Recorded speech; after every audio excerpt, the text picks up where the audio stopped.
Saglit lang, pwede ba kita ipag-pray muna? Panginoon, maraming salamat po sa mga oras na ito. Lord God, hindi po aksidente muli na siya po ay nandito, Panginoon. Bigla niya napanood ang video na to.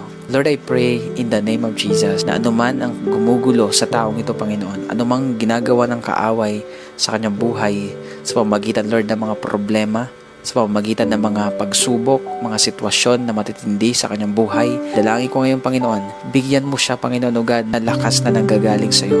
Ano man ang kanya pong dinadala sa mga oras na to, Panginoon. Lord, maaaring ang taong ito, wala po siyang ibang mapagsabihan sa sobrang bigat na kanyang nararamdaman. Maaaring ang taong ito ngayon, Panginoon, hindi po niya alam kung saan siya lalapit at kung ano po ang kanyang gagawin. Napatanong na siguro ang taong ito, Panginoon, na may Diyos kaya na nagmamahal sa akin?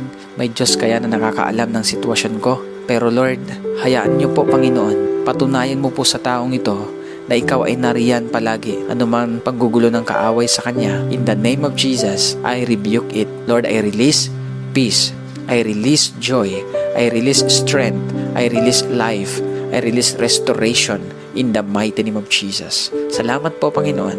In Jesus' name, amen and amen.